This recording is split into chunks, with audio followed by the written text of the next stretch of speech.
Hello, everyone. Welcome back to the Steer Clear podcast. Today we got a special episode.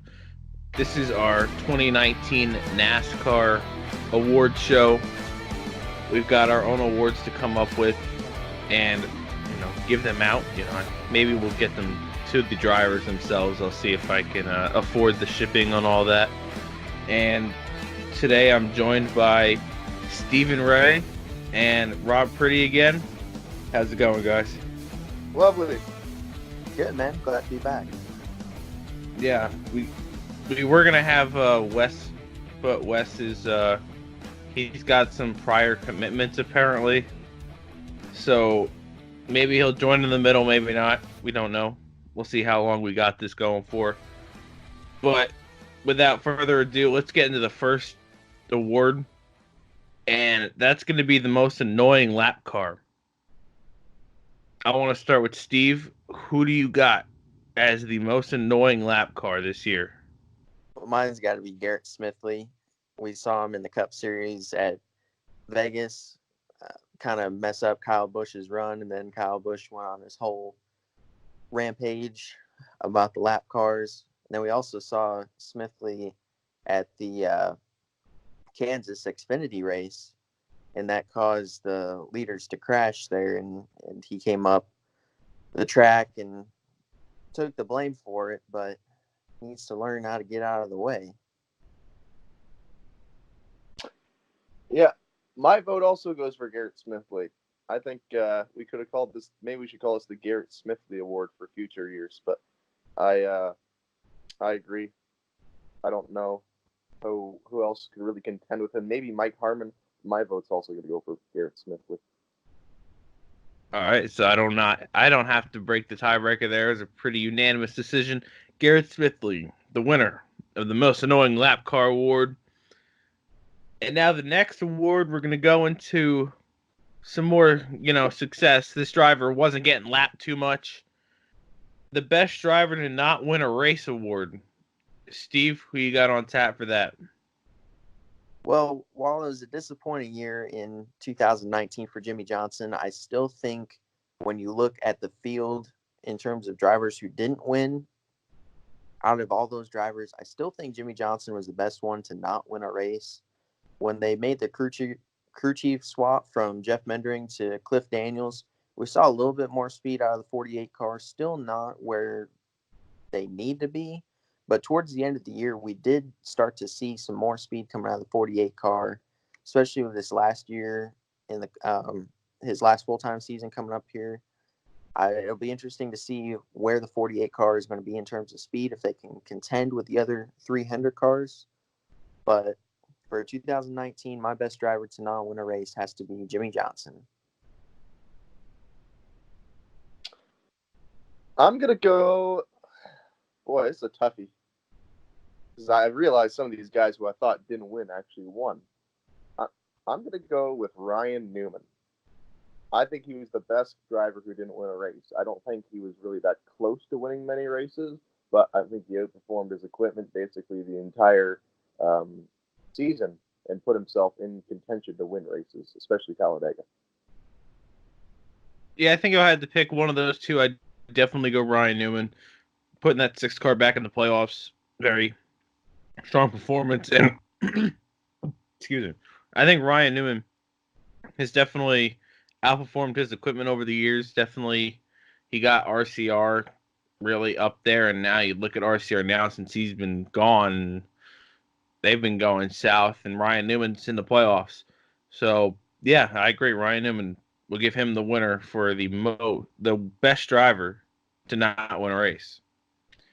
And now we're going to go into the most improved driver award for this year. Steve, who we got? Well, my pick for most improved driver of the year is going to be Alex Bowman. I did some crunching of the numbers before the podcast here, and he did have a very, I would say, consistent year over the year. Got off to a really slow start, didn't get a top 5 or even a top 10 finish until the first Talladega race. But during the spring there at Talladega, Dover, and Kansas, that's when he got his 3 straight second-place finishes. So after that, he was really consistent through the summer. He got his first career win at Chicagoland, ended up the year with 12 top 10s and 7 top 5s, and made it to the round of 12 in the playoffs. Compared to last year, where he didn't run as consistent, this year was definitely a big turnaround for him and the 88 team. I look for them to be strong moving forward into the 2020 season. I gotta give it to William Byron. William Byron for sure. He improved in all stats. He didn't win a race, but just consistently with Chad Knaus looked like just a faster, stronger driver at every track he was at this year. And I think he'll be a big surprise if he doesn't win a race next year. To add on, there you go. To add on to Rob's point real quick, I think that Chad Knaus combo was really good for William Byron. I also ran his numbers from this year: 13 top 10s, 5 top 5s towards the end of the year, including a 5th at the Fall Kansas race and a runner-up at the Fall Martinsville race. He's really close to getting his first win. Yeah, I have to go with William Byron. He was 1 point away, or a blown engine away from being the top dog in the Hendrick camp in points. And just to what he did at Martinsville was quite impressive. He was the only one that could really hang with Truex, and he was there at the end in second. And he's just become more consistent. He hasn't been making as many mistakes. The car's been up there, and it's definitely been a good comeback. For this whole, this used to be the 5 team, which really struggled toward the back end of Casey Kane's career. I think, like I said, I'd be very surprised, if William Byron doesn't get a win next year. And now the next award has nothing to do with their talent on the racetrack, but how about the best facial hair award? Who we got, Steve? Well, I don't think for me, any guys out of the Cup Series, I'm actually looking at the Truck Series. Brett Moffitt, Stuart Friesen towards the end of the year, growing out their playoff mustache. It worked for Brett Moffitt in 2018, winning the championship in the Truck Series. They tried to bring back a little bit of that mustache playoff luck again. Didn't quite work out for him, but I think it was a very clean look for them. I'm going to go with Stuart Friesen and the Freddie Mercury mustache. All right, so I'm going to go with Steve here. I think Brett Moffitt had the better one. I think with Friesen, I don't know, it just kind of looked a little weird. I think Brett Moffitt definitely pulled it off a little better. So I think I'm going Brett Moffitt. Brett Moffitt's going to take that award. Didn't get quite the championship, but I think this is a special award. You gotta think for Brett Moffitt. I think this will cheer him up. Oh yeah, definitely for sure. And the next person's going to really need some cheering up. Maybe getting this award will help him too. The most disappointing season. Steve, who we got? Unfortunately, I have Brad Keselowski on this one. It was really kind of a tough year to think who had a really disappointing year. And the more that I looked at Brad Keselowski, it seemed like as the season kind of went on, that just his finishes or consistency just kind of diminished. He had 3 wins through the first 12 races of the year, looked like a championship favorite, but then went winless after the spring Kansas race. He went winless after that the rest of the year. Made the playoffs still, but 5 of the 10 playoff races he finished outside the top 10. It was just after the Kansas race, it just seemed to kind of go downhill. It seemed like Joey Logano and Ryan Blaney were the better 2 of the 3 Penske cars. We'll see if Brad can turn it around next year, but this was definitely a disappointing year after the strong runs and championship runs that he's had the past couple of years. 2019 was definitely a disappointment for Brad Keselowski. I'm going to go with Clint Boyer. I just think that that's a guy who needs something good to him good to happen to him for a while, and he just hasn't happened. I mean, it just every year he seems like the kind of guy who's good at 3 racetracks, and that's about it. And it doesn't really show up everywhere else. So I'm going to go with Clint Boyer. I think I'm going to go with Steve again. I think Brad Keselowski definitely, especially the way he got eliminated. He came into Kansas 20 points to the good, and looked like a for sure lock into the round of 8, and he ended up getting eliminated. Could not catch a break in the traffic at Kansas, and Chase Elliott getting second was enough to edge him out of the playoffs. So I believe it comes down to Keselowski not being in the round of 8. That's just a big disappointment, while his other 2 teammates made it. And Keselowski, it shows how frustrated he is. So he's got next year is gonna be a big year for him, because you could tell the demeanor of that team just fell once he got eliminated. I mean, Brad Keselowski became one of the most irrelevant drivers at the end of the season after he got eliminated. So yeah, they got to step that up. Keselowski, I think anything less than a championship 4 appearance next year will be another disappointing season for him. He's definitely going to be driving with, a fire lit under that car.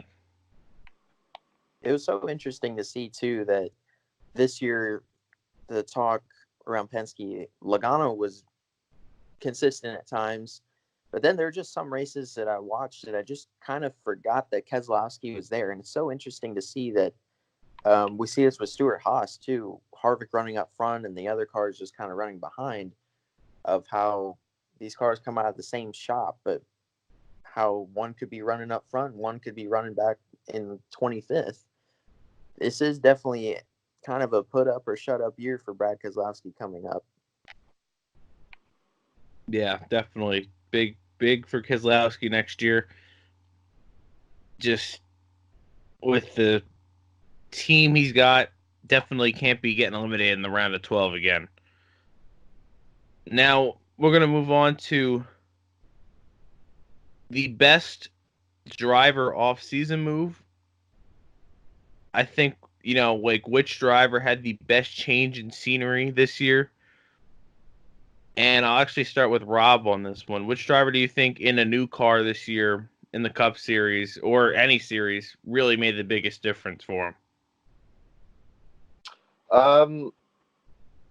I got to go with Matt DiBenedetto. I mean, it wasn't a huge... I mean, he didn't win any races or anything, but he was able to get his name out there. He's able to have some runs and prove that he's got the stuff. I think second fall Bristol race did a lot for him and really got a lot of attention. And I just think what he did in that 95 car was making that car better throughout the year was really impressive. Yeah, I got to go with Kurt Busch on this one, making the move from Stewart-Haas Racing to Chip Ganassi Racing. It seemed pretty apparent that Stewart-Haas kind of, towards the end of 2018, was kind of pushing Kurt Busch out the door, even with him being probably their second most consistent driver behind Kevin Harvick. But I think it was an upgrade both for Kurt Busch and for Chip Ganassi Racing. It gave Kurt an opportunity to be kind of that mentor figure to Kyle Larson, and also the one team needed a consistent driver. We saw Jamie McMurray regressing over the years with that one team, and it's pretty much just the 42 of Kyle Larson having to carry the banner for Chip Ganassi Racing. But when Kurt Busch came in, both of those cars were running up front. In the first half of the year, Kurt Busch was very, very consistent. Got the win at Kentucky. His luck kind of ran out in the first round of the playoffs and got eliminated in the round of 16. But still, very solid year for Kurt Busch. Both great picks. I think that would have been my top 2 when it comes to this award. I got to go with Kurt Busch on this one. Just because overall, it helped the driver, helped Kurt Busch out, and it helped the team out altogether. Also, I think it helps Kyle Larson out. You're getting that, champion experience, in the team. And with Kurt Busch, you can see he still has the fight. I mean, he beat Kyle at Kentucky. So I think Kurt Busch has still got the fire in him now. I think that was established, and Chip Ganassi believes in him. As I don't think they're gonna can him anytime, soon. I think he could get an extension. So I think overall for Ganassi, the one team, and Kurt Busch, it was just the perfect match, and it really revitalized Kurt's career.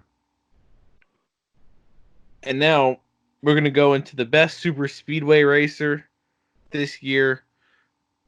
I'm interested to see what you guys have to say on this one. We'll start with Rob. Who's the best super speedway racer this year?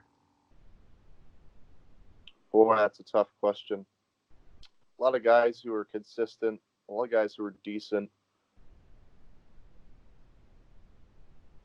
It was tough because we never really got to see the end of the Daytona race in the summer, and I really thought we were going to see some guys up there. Boy, it's really tough. I'm gonna go with Ryan Newman again. I don't know why. I think he was the way he got up there at the end of that Talladega race. I thought was the most impressive thing by himself, and getting the big push from Denny Hamlin. He's a guy who he's usually not good at restrictor plates, but that was one of those races where everyone took each other out, and his plan actually went to fruition. And he almost got the win. I'm gonna go with Ryan Newman. I'm going to go with Joey Logano on this one, actually. Over the last couple of years, he's really been one of the most consistent restrictor plate racers, not always getting the finishes, but running up front consistently. Seems like whenever we watch a Daytona or Talladega race, we always see the 22 car up front. He finished fourth in the first two restrictor plate races this year, the Daytona 500 and the first Talladega race. Got taken out in the wreck in the big one in the July race, and that didn't get all the way finished, and then finished 11th in the fall Talladega race. So it seems like every year we're seeing the 22 car up front. He's has Daytona 500 win on his resume, a couple Talladega wins. Joey Logano was definitely one to watch out for this year on the restrictor plate tracks. Yeah, I'll go Joey Logano. He's always the one to look out for now. It's him and Keselowski, but even Keselowski hasn't looked too impressive this year. So I got to give it to Logano. He's the one making all the moves. He's going to make the aggressive move, and he's out there to win the race every lap, and it really shows at the not the restrictor plates anymore, the super speedways. So we'll give that one to Joey Logano. And now the team he's on has been considered the best restrictor plate racing team now for the last 5 years.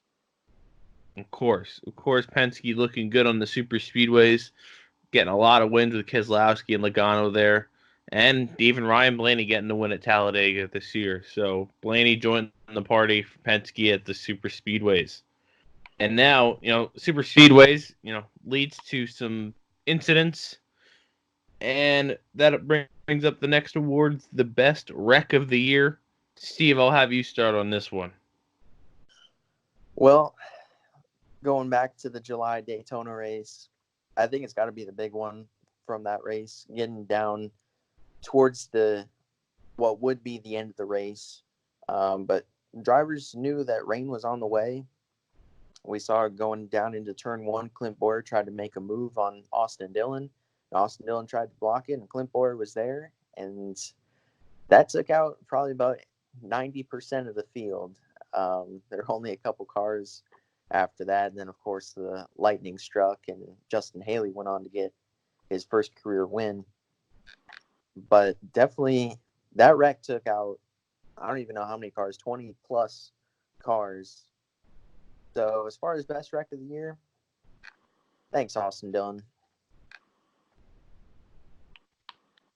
I'm going to go with Talladega Fall. I mean, there are a lot of big ones in that race, but especially the big one on the backstretch with Brendan Gaughan flipping over, doing a complete barrel roll, and then landing it basically perfectly I thought was the best wreck of the year. It had a bit of everything in it. So I'm going to go with Fall Talladega with Brendan Gaughan. I can agree with that. I think just the aspect of that flip and just the intensity of that race because of a playoff race, it's just it all cultivated into one massive crash that just the intensity of it, and everyone seemed to be all right.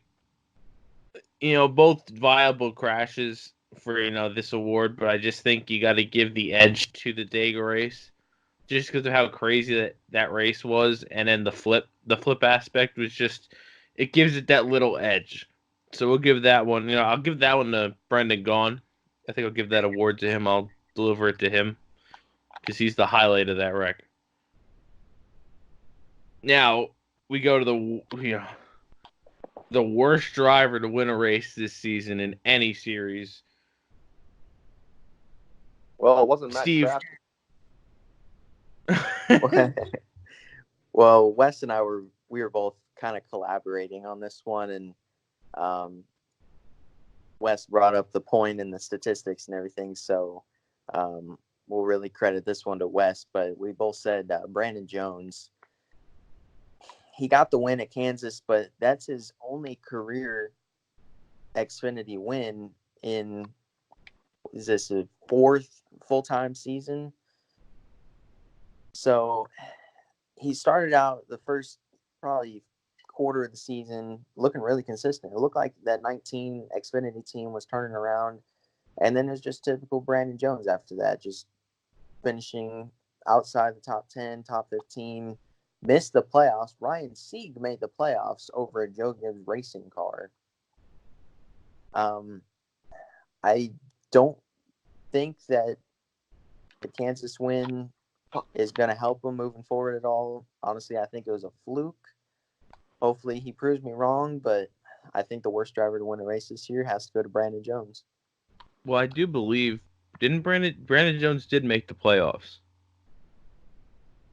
I believe so. Yeah, he just got eliminated after the first round. That's right. I'm thinking last year. So yeah, but I mean that's still a viable option. Yeah, I have to agree. I think that's the easy choice. Brandon Jones. Well, it's been very clear. We have not shied away from it on this podcast in the past that Brandon Jones single-handedly he's not good, and it just showed this year. He needed the top four guys to really just get in wrecks or incidents to win at Kansas. Needed Garrett Smithley. He needed Reddick to race like Tyler Reddick does to Cole Custer to really even get through and win that race. He has not come close at any other racetrack. Getting eliminated first round to Joe Gibbs equipment doesn't look good. So yeah, Brandon Jones, easy choice. We should have just named this the Brandon Jones Award. But we couldn't because you never think he's gonna win. So it's usually just the worst driver in period.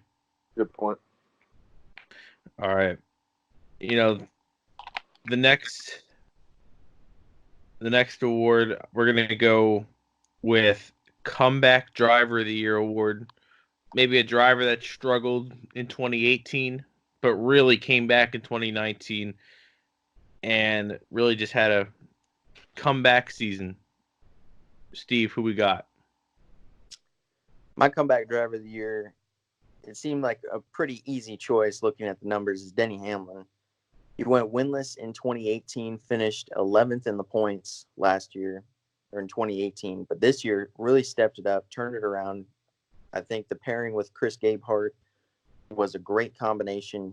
He got 6 wins on the year, 19 top 5s, 24 top 10s, including 6 straight top 5s between Kentucky and the Bristol night race, which included 2 wins.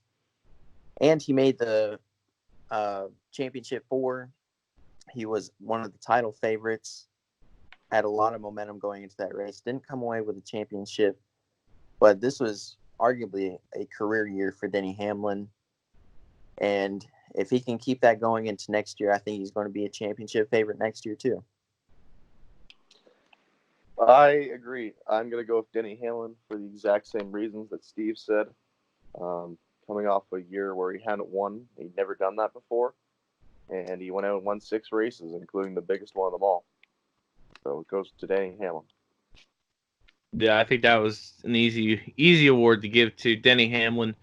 A big year for him, and arguably a piece of tape away from maybe winning his first championship after being eliminated pretty easily in the round of 16 last year. So Denny Hamlin takes the Comeback Driver of the Year award. And now, from Comeback Driver of the Year award, let's go to the Upset of the Year award. Steve, who we got for the Upset of the Year award? Well, my upset of the year, you have to look at that Daytona July race with the rain and the lightning coming in. Justin Haley getting his first win. It looked like the race was going to go back green. Kurt Busch was leading the race at the time of the caution. They came around, got the one to go. So Kurt Busch came down pit road, was going to come pit, and then the lightning struck within the track radius. So they put the caution lights back out. And sure enough, they couldn't get the race restarted, and Justin Haley stayed out, got his first Cup win before his first Xfinity win in a quite underfunded team. So that I really couldn't think of any more upsets other than that one. I'm going to go with, well, does it have to be Cup Series? Nope, it could be anything. Well, I'm going to go with Brandon Jones win at Kansas then, because I think that was the biggest upset in my opinion, just for the fact that Brandon Jones, as we've noted, is pretty bad, and he needed the first 4 guys to wreck, and then the other guys behind him basically to like do what they did to win the race. So I'm going to go with Brandon Jones because I did not see that coming. Yeah, I think I got to agree. I think Brandon Jones winning, because I feel like with Justin Haley, it's not really an upset. It is an upset, obviously. It's just the fact that they did it on, staying out. I don't know how much you want to look at that. Maybe, it was like karma for getting black flagged for going below the yellow line in the Xfinity Series. As Dale Jarrett would say, can't go down there. But Brandon Jones winning, no one expected it, especially since he got eliminated. Like, that's even more incentive for him just to not be up there to win. Now he just wins. So, gotta give it to Brandon Jones. Can't believe he's won two awards today. This is unreal. He's got more awards. He's got more awards won today than he has in his Xfinity career, NASCAR career. Unbelievable. So now we're gonna go into the race of the year. What the all 3 series? Which race was the best race overall? Steve, what are we thinking? Well, I think the second Talladega race, the one in the playoffs, has been getting a lot of attention today, and I really have to say that was one of the best races of the year. We saw a lot of lead changes. We saw the 2-car Tango come back. We saw pack racing still, big wrecks. It was really a good race. It kept you on the edge of your seat for pretty much the entire race, and that's what the fans want. They want to be able to have that action for the full race and not these snooze fests. I would have to say probably the second Talladega race was probably the best race I watched all year long. Well, in order not to say the same thing as you for like the 5th time, I'm going to go with the fall Homestead Xfinity race. I thought that was one of the best races of the year on a real racetrack. The top 3 in the championship going at it, 3 wide for the lead at one point in the race. And then Tyler Reddick with the classic slide job move and the crossover there at the end of the race to take the lead. Just a pure classic good battle for a championship. So I'll go with the Xfinity Homestead race. Yeah, I think it's pretty easy to say Talladega. So I think we're going to go with the fall Talladega race in the Cup Series. It had a little of everything that makes, the super speedways the way they are and what NASCAR fans have been used to over the years. Kind of meshed that all together into one race, and it produced everything you want out of a Talladega race. Definitely one of the upsides this year was the super speedway racing, and it really showed at Talladega. Hopefully, that'll make the not restricted plate racing, the super speedway racing better as we move forward into 2020. So the next award we're going to get into some drivers now. We're going to start with the unluckiest driver. Who is the unluckiest driver in NASCAR this year? Steve, who was the unluckiest this year? A couple kind of stints throughout the year where he was putting together good finishes. But overall, you have 3 Joe Gibbs cars making the championship, 4, and then the 20 team get eliminated in the round of 16. To me, Eric Jones just is on the edge, just on the verge of a breakout, like we saw with Chase Elliott. Once Eric Jones can start getting a couple wins put together, I think he's really going to put together a complete season and make a push for the championship. But as far as 2019, I think the unluckiest driver's got to go to Eric Jones. I agree. I have to give it to Eric Jones. I think he's Mr. Snake Bit. I think the fact that the caution didn't come out at the end of the Darlington race is a miracle. And he just, once he had good luck, he showed what he could do. I mean, he had a string of, I think, 4 or 5 straight top 5s there in this summer that really solidified his contract for next year. But he just had so much bad luck. I mean, he got into the playoffs and then out of nothing of his own doing, basically, got eliminated in the first round for the second year in a row. And I think it's just frustrating. Plus the fact, like what Steve said, all his other teammates are winning. And he's got 3 of the best drivers in the business, in my opinion, as teammates, which makes it harder. I just feel like anytime that 20 team had something going for it, or anytime there was a Joe Gibbs car as an issue, it was always that 20 car. So I'm going with Eric Jones. Yeah, Eric Jones definitely. It's been well documented of his bad luck. And next, he set himself up and he got 4th at Richmond. He was above the cut line and was looking good, and then he got penalized for failing post-race inspection, and that just all but knocked him out. Because when it comes to the Charlotte Roval, you're not looking for Eric Jones to win at the Charlotte Roval. And I think next year just sets up better for him schedule-wise. So if he does make the playoffs, his first round is 3 great tracks for him. He's got Darlington, where he's won. He's got Richmond, where he's been really good. And he's got Bristol, which he's really good at. So I think Eric Jones could be on the lookout for comeback driver of the year next year. And I would be surprised if he doesn't make it farther than where he has the last 2 years. And now from, snake bit unlucky driver to the luckiest driver, Steve, who just got everything to go their way this season? Well, I think I'm not going to include the last probably 4 races, but I'm going to say Chase Elliott this year had 3 wins on the year. The first Talladega race had a caution come out on the last lap. At the Roval, we crashed into turn 1 into the barrier, and then still somehow came back through the field and still won. Granted, you could make an argument towards unluckiest driver of the year for the last probably 4 or 5 races for him. But I would go with Chase Elliott on this one. I think overall, second place at Kansas in the fall race when he really needed a good finish. I would say Chase Elliott was the luckiest driver this year. Yeah, that's a tough award. I'm gonna have to go.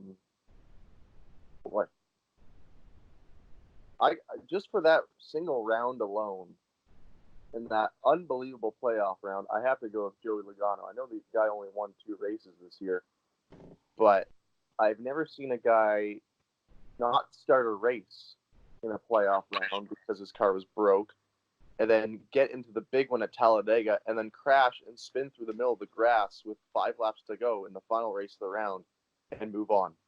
I think, the only reason he moved on was Ryan Newman wrecking himself and his teammate Ricky Stenhouse at the end of stage 1 and staying out and winning that stage. And I've never seen anything like that in my life where someone has had that much bad luck and still moved on like nothing happened. So I'll go I think I'm going to agree with Joey Logano. Joey Logano definitely was not a great year for him performance-wise, but somehow, in some way, they got it to the round of 8, and if Denny Hamlin didn't win at ISM, he was going to be in the championship 4 again. And there was just... Joey Logano had 1 top 5 in the playoffs and was a Denny Hamlin non-win away from making the championship 4. Incredible. That's unreal what Joey Logano was able to do because of stage points. It's unbelievable what, like you said, he gets wrecked at Talladega. He's literally in the beginning. He's like the start. Yeah. He's the first guy to Middle get hit. pack. And he finishes 11th that race, I believe. Then he gets slammed through the grass at Kansas and somehow edges out Keselowski in points. It's just unbelievable. Chase Elliott would have been my second pick. Chase Elliott definitely lucked his way. Like, he was 20 points out, and then there was a rash of cautions, then getting Keselowski wrecked and not being able to get through the field at Kansas was definitely a shocker. It seemed like Chase Elliott's car improved after he hit the wall at the Charlotte Roval. A lot of luck for both those guys, but I think Joey Logano, just the sheer mediocrity, you'd say, for the 22 team this year to be, so close to the championship 4 is unreal. And now we're going to go back into the cars now. Best Paint Scheme of the Year award. And before we get this one out, if you guys want to go to Twitter, and if you want to follow Steve, what's your Twitter? Twitter handle, Stingray21. That's Sting, S-T-I-N-G, Ray, R-E-A, 21. And if you want to check out his Twitter, he's been posting some of the best paint schemes of the season on his Twitter. And I think he's also doing the Daytona 500 countdown, just like me. So if you want to also check out my Twitter, at DomCaps11, you'll be sure to know if you're checking out our Twitters how many days are left till the Daytona 500. So, Steve, what paint scheme just was the number 1 for you this year? Well, there were a lot of good schemes this year, and it's really hard to narrow it down to one. But I'm a big Days of Thunder fan, so seeing William Byron's Darlington throwback to Cole Trickle and the City Chevrolet green and yellow just really mixed well, I think, and they brought the whole kind of personality with it, eating the ice cream on pit road and everything. I think the 2014 really hit it strong this year with the Days of Thunder throwback. Well, Dom, I would have appreciated you telling me before we started this podcast that Steve is a mind reader. I'm also going to go with the 24. I'm also going to go with the Days of Thunder paint scheme. I thought that car was absolutely beautiful. And I thought for sure, there's a lot of good paint schemes on the track this year, but that one by far just stood out, and everything they did with it was just awesome. So we'll give that one, the Days of Thunder car, to William Byron. We'll give that award to that team. I think William Byron also has some great paint schemes. The classic Exalta one that started in 2014 with Jeff Gordon. I've always loved that paint scheme. I think that was one of Jeff Gordon's best paint schemes. And now William Byron getting to drive that car. Also, what they did at Homestead, that car is amazing. Yeah, that's a gorgeous car. The white Exalta car, really nice. William Byron's got some good paint schemes, and hopefully could put some of them in victory lane next year. That'd be great. But the Days of Thunder car are going to take the best paint scheme in 2019. And now, out of the car, let's go with the Personality of the Year award. Who just had the best personality this year? I'll start this one with Rob. Rob, who just stood out to you personality-wise? Personality-wise, well, I mean, there's some who stand out, and there's some I expect it from. So it's an interesting award because I could easily give this to Clint Boyer. Boy, tough to say, really. I'm gonna go with William Byron. I know it's a bit of a shocking pick, but I think we saw a little more of his personality this year. We started to hear him actually swear on the radio and become a man with Chad Knaus, and just the whole thing with the throwback and him getting into it and saying the old lines and just being a little more open all over around. I really liked William Byron's personality this year.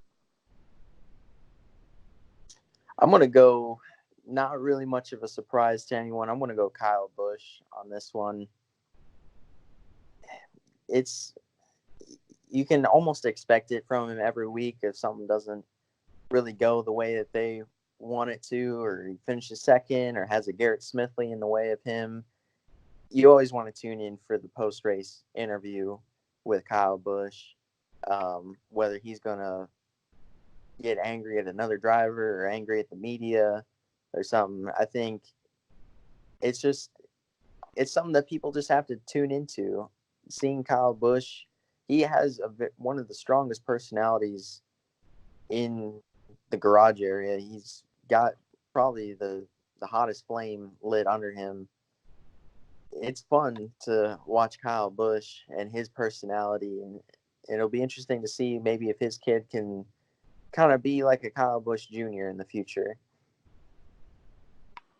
Yeah, I think I have to agree with the Kyle Busch for personality of the year. I just think what he does, it's what NASCAR needs. Is these young guys have become more vanilla, and Kyle Busch he brings back that personality. He's not happy unless he's winning, and that's what we need more of. His interviews are great for the sport, not just the guy. I gotta appreciate the work for my team. I hate it for my guys. Got second. No, he's upset if he doesn't win, and that's what we need more of. We had all that back. I know growing up, man, drivers didn't like second. They wanted to win. And they got these young guys. They come up here, they get second, and they're like, "Yeah, it's a great run." No one's thinking about point racing. Even after Phoenix, Kyle wasn't happy. Yeah, he made the championship 4, but he wanted to win the race. And you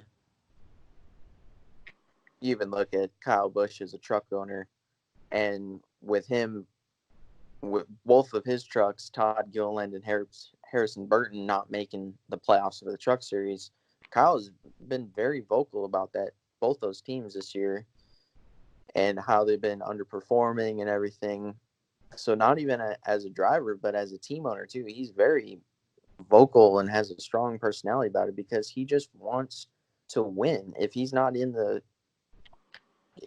driving, he still wants to win. Yeah, we definitely need more of that fire that Kyle Busch has, and that's why he's grown in popularity, I believe. And I mean, if it wasn't for Chase Elliott, Kyle Busch would probably be the most popular driver in NASCAR. So we're getting down to the nitty gritty of the awards. Let's go into the pit crews. Who had the best pit crew this year? What pit crew really just stood out, was consistent over the year? What pit crew could you count on to get your driver out in front? Steve, who you got? Well, keeping on the theme of Kyle Busch, his pit crew has been probably the most consistent pit crew over the last probably 2 or 3 years. I would always count on them to get fast pit stops, especially on the money stops coming to green light checkered. You can always count on them to have a fast pit stop, to be able to minimize the mistakes. Everyone's human. Everyone makes mistakes. So there are times where something happens or a gun breaks or something. But Kyle Busch's pit crew has definitely stepped up and have been probably the most consistent pit crew over the last couple of years. I agree. I'm going to go with Kyle Busch. I mean, they proved their consistency in that final race, just banging out really solid stops all day and not making it even close. So I'll go with Kyle Busch's pit crew. Yeah, I agree. I think the 18 pit crew takes this one pretty easily. They were the top-notch crew all season, getting Kyle Busch in the positions he needed to be in, and that team has not let up. Yeah, I think they were the best pit crew last year as well. Kyle Busch, the 18 M&M's pit crew, wins best pit crew of the year, and now we'll go to the top of the box. Who was the most valuable crew chief this season? Steve, who you got? My most valuable crew chief of the year is going to be Cole Pern. Him and Martin Truex Jr. have been, I would say, along the lines of maybe a Jimmy Johnson, Chad Knaus pairing. Those two just work so well together, and since day one of them working together in 2015, Martin has just been such a better driver. Cole Pern has such a good sense of how the car works, how to adjust the car, make adjustments, and really capitalize on clutch situations. My most valuable crew chief is going to be Cole Pern, crew chief for Martin Truex Jr. I'm going to go. Boy, it's tough. It was a toss-up between Chad Knaus and what he did with William Byron and Chris Gabehart. But I got to go with Chris Gabehart, just being able to revitalize Denny Hamlin's career, come on the gate and win 6 races, I think did so much for him. And in his rookie year as a crew chief, too, that's an extremely impressive number to have. Yeah, I got to agree. I think Chris Gabehart, what he did to revitalize Denny Hamlin's career is just impressive. And he was an aggressive crew chief. He wasn't afraid to take the 2 tires. And he proved a lot of people wrong. He was the crew chief for Brandon Jones, and that was a false, looking at Chris Gabehart, you could have said he was a bad crew chief, but he just happened to be with one of the worst drivers in Joe Gibbs racing history. He's up there with J.J. Yaley.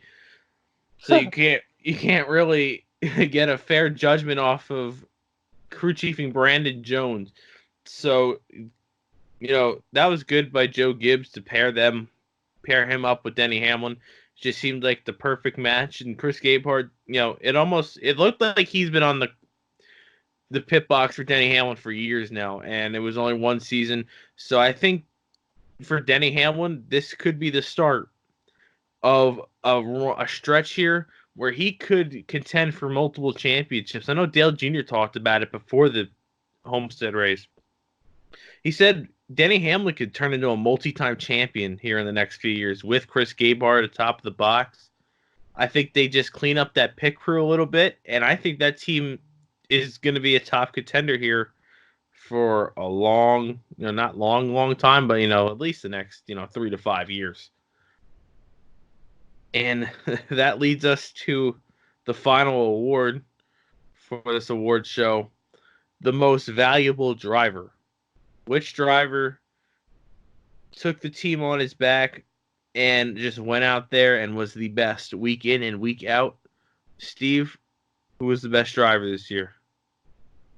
Well, I think this is going to go hand in hand with my comeback driver of the year. It's going to be Denny Hamlin. I, for the longest time, was thinking Martin Truex Jr. Really 7 wins on the year, 3 in the playoffs, turned the 19 team around. But it's hard to argue what Denny Hamlin did this year. Needed the win at Phoenix to make it to the championship 4, did that. All his top 5s and top 10s, 6 wins on the year. I mean, you could just go down the list. I'd say Denny Hamlin, even though not getting the championship, he was definitely arguably the most consistent of the year. And he was always running up front and had a chance to win. Could have won more races if stuff didn't go his way. If they didn't slap a foot sheet of tape on the grill at Homestead, could have won the championship. While I was going to say Martin Truex, I'm going to say Denny Hamlin on this one. I am going to go with his teammate, Martin Truex Jr. I think he was the most valuable driver. If it wasn't for some getting caught up in a few wrecks, I think he could have possibly won 9 or 10 races this year, and he was the best car at Homestead. If it wasn't for the pit crew messing up, we might be talking about a different championship. Who knows? I mean, the car also changed later in the race, but he was, every time the 19 was on, they were the car to beat. They had speed everywhere they went. They've been the marquee car to beat in this, sport for about 4 or 5 years now. And I have to give it to Martin Truex Jr. 7 wins in his first year under the Gibbs, or technically under the Gibbs organization. And yeah, just bring that 19 car back to life and almost win the championship. I give it to Martin Truex. Man, this is a tough decision. I think these two were the two best drivers. But I think if you got to look at it, I think Denny Hamlin was just more clutch this season. When his back was against the wall in some of these races, he just made the right moves at the end of the races. I feel like when Denny Hamlin was up front, he was the guy to watch. And I feel like there wasn't really that many races where he had a chance to win and he just didn't take advantage of it. I think he was just the most versatile driver this season. He did great at all the super speedways. He did good at the short tracks. Did good at the mile and a halves. Denny Hamlin. I think Denny Hamlin should have won the championship. I think he was the most deserving driver. It would have been interesting to see if he could have run down his teammate Kyle Busch at the end of that race at Homestead if it wasn't for that piece of tape. But that's just the story of Denny Hamlin's career. One little thing costing him. But I think this year, Denny Hamlin, most consistent driver. And I think it's just, hopefully this is a nice consolation for him. Hopefully he gets this, and that gives him some confidence next year to take the next step to win a championship. So if he wins the championship next year, I think he's gonna look back at this award that really propelled him to win the championship next year. So, Steve, any last thoughts on this 2019 season? Anything you want to give to someone? Anything you want to blast someone on here? Anything? Well, I really think if I'm going to blast someone, I'm going to blast NASCAR.